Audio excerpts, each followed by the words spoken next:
मैं तो छोटा आदमी हूँ, छोटी बात करता हूँ। नजदीक आ जाओ,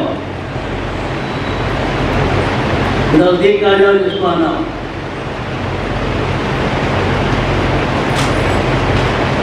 मैं एक किस्सा बराबर सुनाया करता हूँ।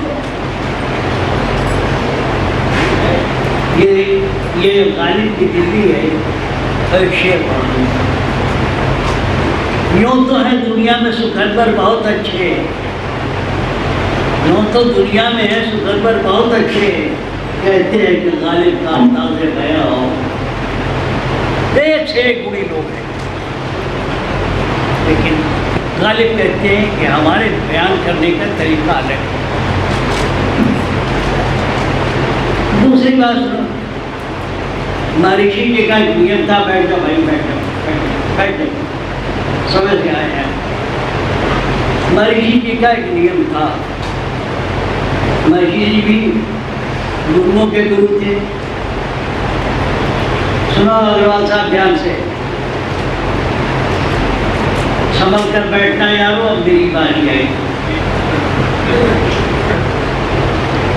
तो महर्षि जी भी कमाल के आदमी, यहाँ तो सबको नाम दिया जाता है। महर्षि जी क्या करते थे, जाड़े की रात में 2 बजे रात को समय देते हैं सत्संग में। बाघ पूछ के जाड़े में 2 बजे का टाइम देते थे जाना, और जहाँ 2 बजे दरवाजा बंद, कि तुम इसके अधिकारी नहीं हो। तुम्हें अधिकार होता तो तुम वक्त से आते, 4 बजे का टाइम देते। ये परीक्षा देने के लिए कि तुम जिज्ञासु हो कि नहीं।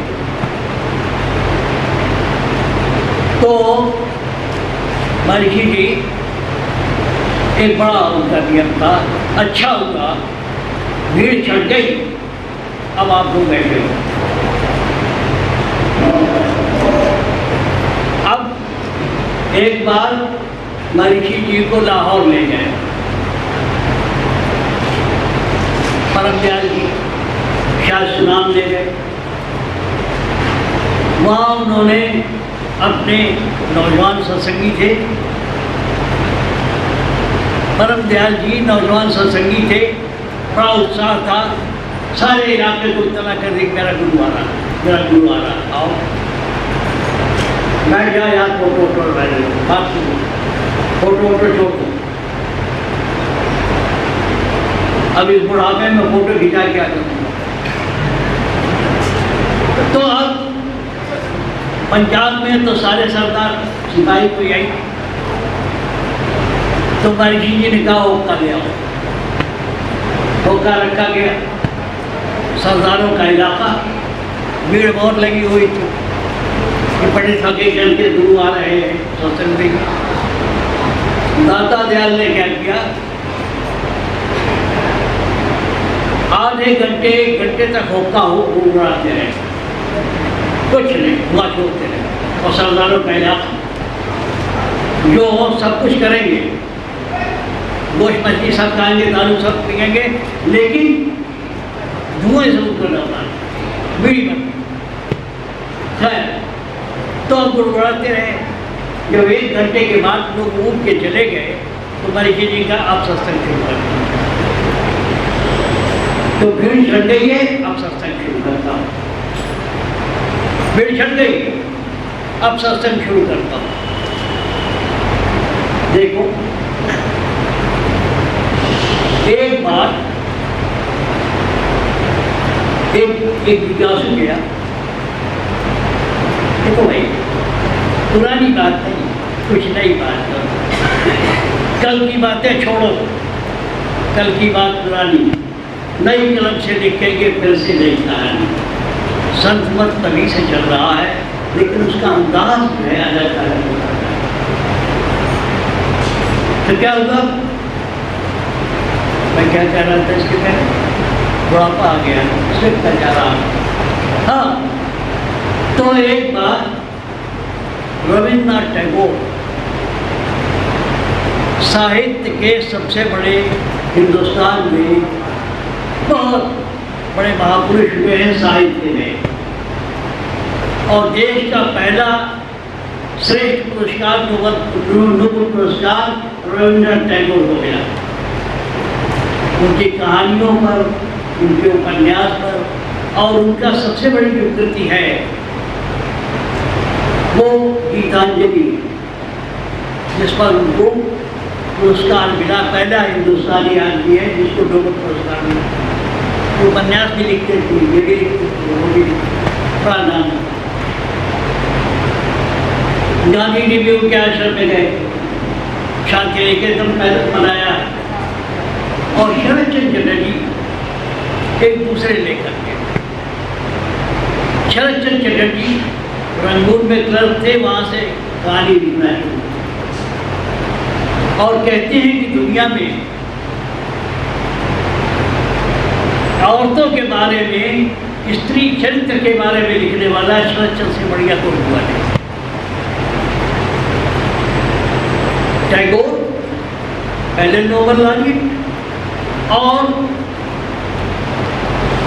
शरद चंद्र चटर्जी कहा जाता है कि दुनिया में स्त्रियों का चरित्र लिखने वाला शरद चंद्र से बेहतर कोई है। अब बात क्यों कही थी बल्कि भी आपको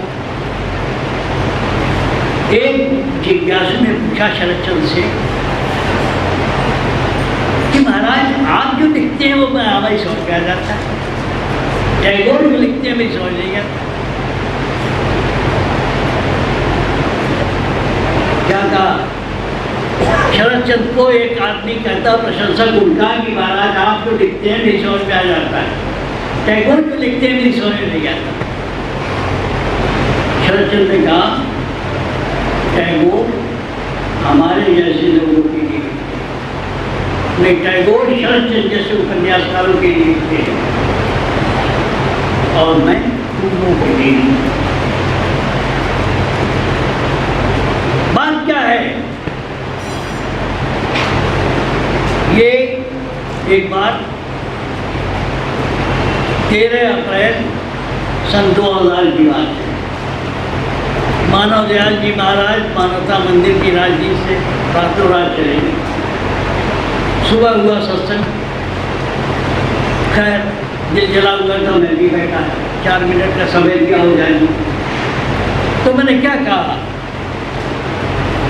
जब कोई आचार्य अपना अनुभव निचोड़ता है तो सत्संग होता है। तो 4 मिनट उस वहाँ कहा था वही कह रहा हूँ। जब आप कोई आचार्य अपना अनुभव निचोड़ता है तो सत्संग होता है। जब कोई आचार्य अपना दिल निचोड़ता है तो सत्संग होता है, वरना बाकी क्या है?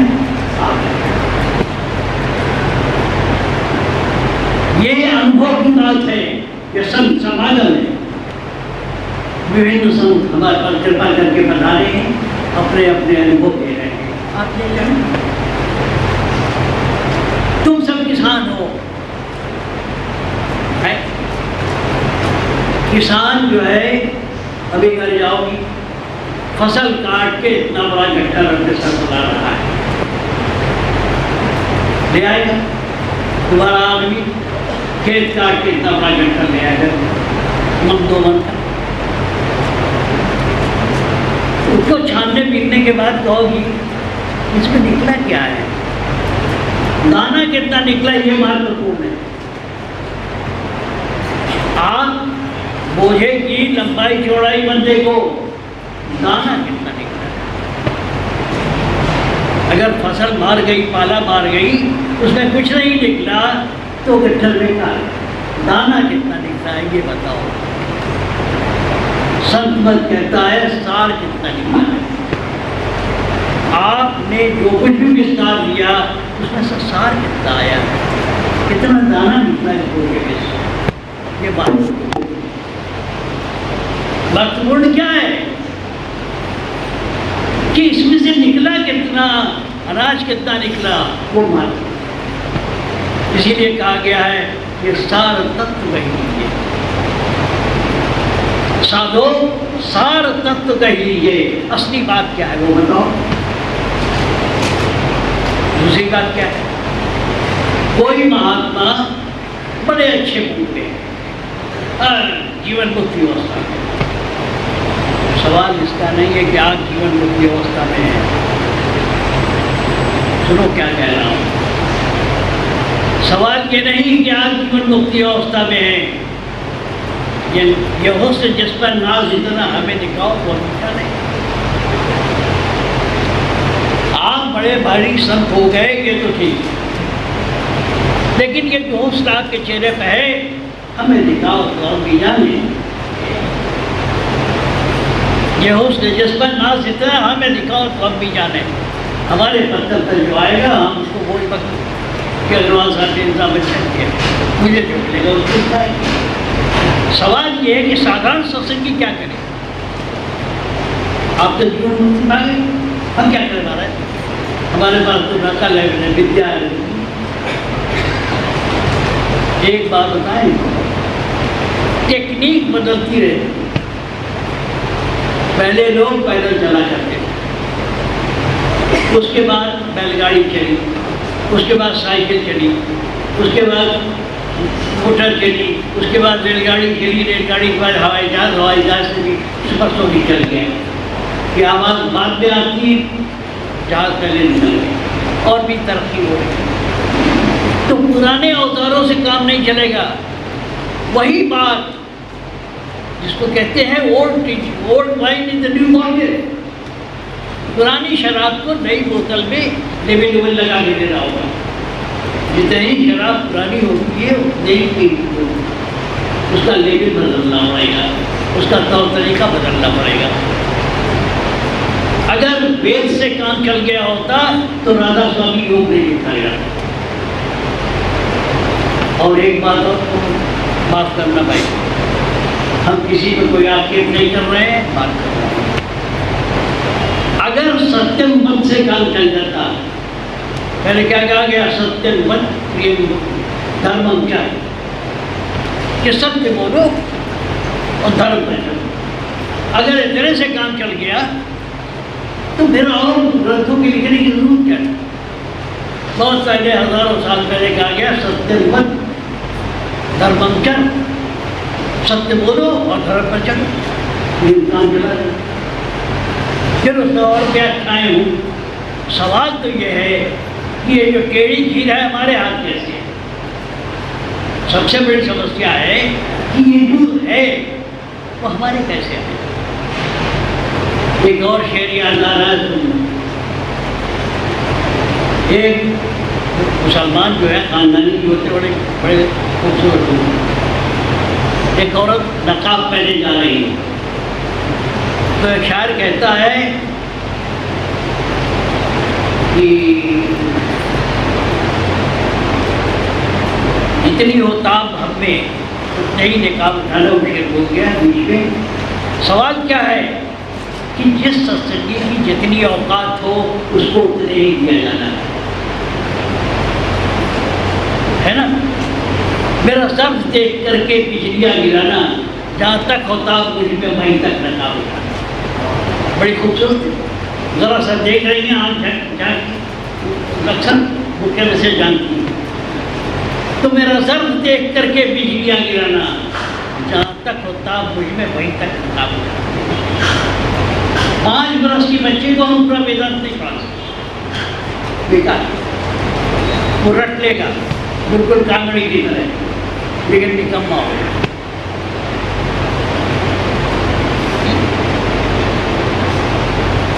और बातों के अलावा जो खास बात कहना चाहता था, कल भी कहा मैंने कि वो कल भी एक इशारा किया था, समझाओ तो समझाओ, ना समझाओ बात दूसरी।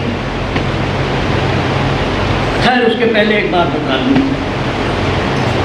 आप बड़े थक गए होंगे बड़ी बड़ी बातें सुन के, और वो मैं अक्सर चुटकुले में कहा करता हूँ।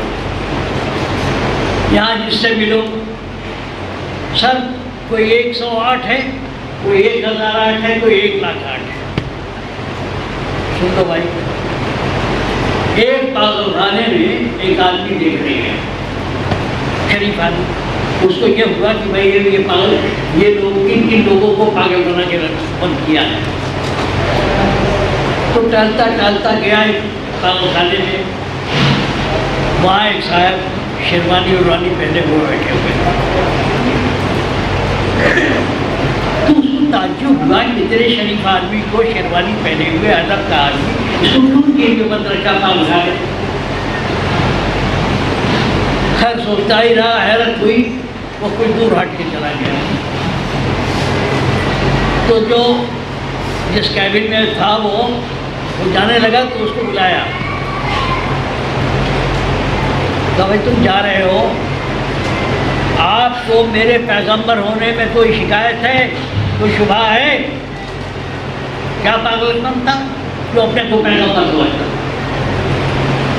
अपने को पैगंबर समझता था। तो जब जाने लगा देखने वाला तो उसने कहा क्यों भाई, आपको मेरे पैगंबर होने में कोई शुबा है? मैं शर्वाली उर्वाली पहले वो अदब से बैठा, नहा धो के दाढ़ी ओढ़ी रखी। तो देखने वाले ने लौट के कहा नहीं भाई, पहले शुबा था, अब नहीं, अब क्या की गलत।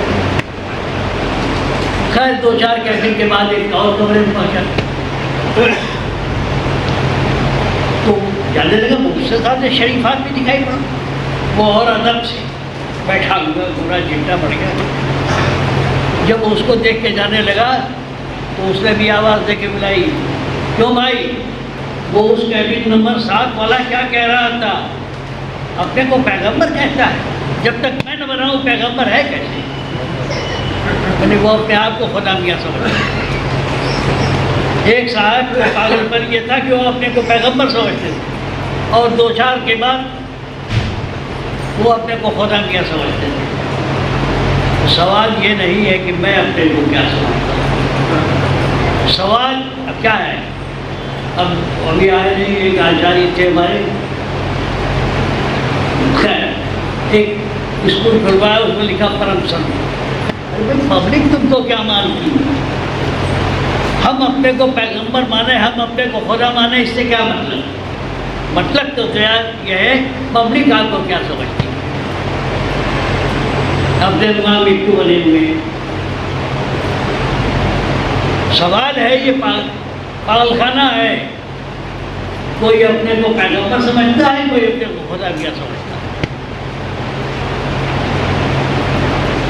दूसरी बात क्या है, पहले दाता शीश पाया, नाम दिया बख्शीश नहीं, पहले दाता शीश पाया गिन अरपासी सलमन तक, है ना। कहने का मतलब ये है कि जो आया झट से शुरू कर जाता है। पहले रगड़, पहले तो किसी पालवान जो वहाँ जाओ तो पहले तो 6 महीने वो हाथ नहीं लगाने देता, पहले दंड बैठक करवाता है। तो ये नहीं बताता कि हमने अपने गुरु की सेवा की।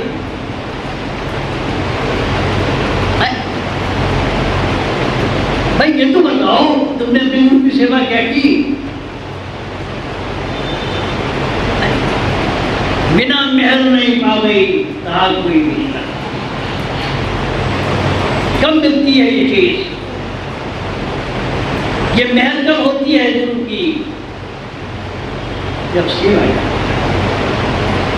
सिखों के गुरु नंबर 2 और 3 को पढ़ के देखो कितनी सेवा की है गुरु। ग्रंथ साहिब पढ़ के देखो, सिख गुरुओं की 10 गुरुओं की जीवनी पढ़ के देखो। नानक साहब की नंबर 2 और नंबर 3 गुरुओं ने कितनी सेवा की। अरे सेवा तो करो, आते ही आते चमक के बैठ गए। अरे पहले बहु बनो तो फिर साल करना।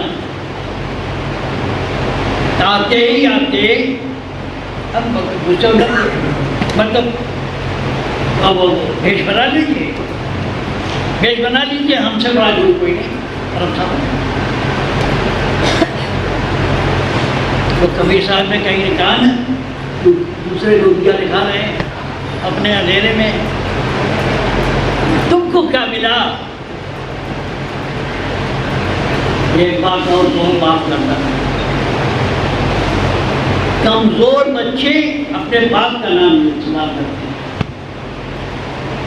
तुम शेर के बच्चे हो तो शेर हो, नहीं मैं फला मिनिस्टर का बेटा हूँ। क्या यार, अगर तुम शेर हो तो तुम्हारा बच्चा भी शेर ही होगा, लीडर नहीं होगा। तो मैं फला का बेटा हूँ, आज तो बहुत चल रहा है। किसी सफल आदमी का बच्चा नौकरी के लिए, एडमिशन के लिए अपने बाप का नाम बताता है। पुलिस वाले पकड़ लेते हैं, तुम जानते नहीं मैं फला DSP का लड़का हूँ। तो मैं राजेंद्र सिंह गलत कह रहा हूँ? तो अब क्या है, तुम खुद क्या हो ये बताओ, तुम्हारी जोड़ी में क्या अनुभव है वो बताओ।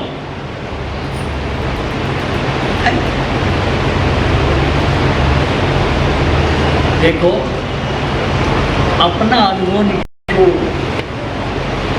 सत्संगियों को दो। आसान तरीका क्या है? मेरे 2-4 हैं ऐसे, जब कह दूँ तो लिखना शुरू कर देंगे परम संत। भाई जब कोई कहेगा देखा जाएगा। पब्लिक आपको क्या समझती है, लोग क्या समझते हैं, जिज्ञासु आपको क्या समझते हैं, वो बात। और ये चुनाव हम अपने को जज न करें। हम तो नाच दिखाने वाले हैं, किसका नाच बेहतर ये पब्लिक बताएगी। भाई बहुत से लोग कलाकार नाचते, आयोजन होता है, कौन बेहतर नाचता है ये पब्लिक का छोड़। हम जो कहने जाए कि पहला इनाम मुझे मिले। अब और बात सुनो,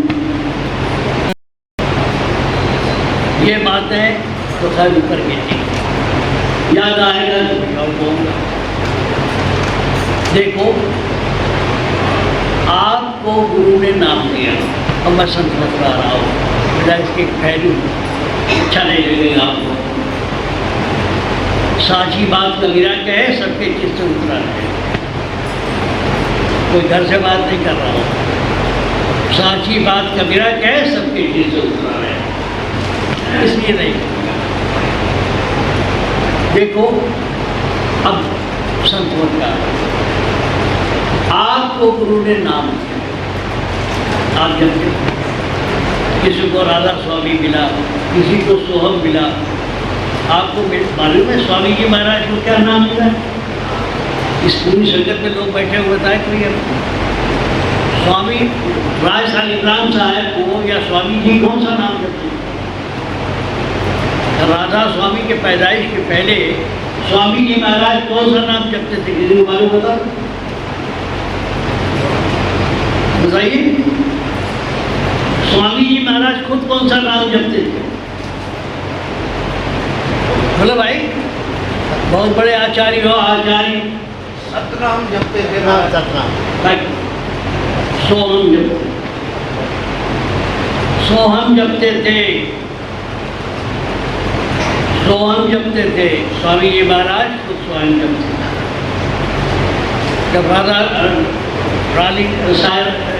शालिग्राम हजूर राय शालिग्राम साहब का समय आया तो राधा स्वामी, और स्वामी जी ने यह भी कहा कि सोहम भी ठीक है और जो शालिग्राम कह रहा है वो भी ठीक है। अगर देखना हो, इसको प्रमाण देखना हो तो व्यास के सार वचन का जो उसमें लिखा हुआ है उसमें मिलेगा। तो स्वामी जी महाराज राधा स्वामी नाम के पैदा होने के पहले क्या जपते थे? सोहम जपते थे। कहीं काम आएगा। सोहम जपते थे। मैं क्यों कह रहा हूँ, सुनो यार बात, सरदार के सरदारी। हाँ, अगर आपके नाम जो गुरु ने आपको दिया, आजकल थोड़ा सस्ता मिल रहा है।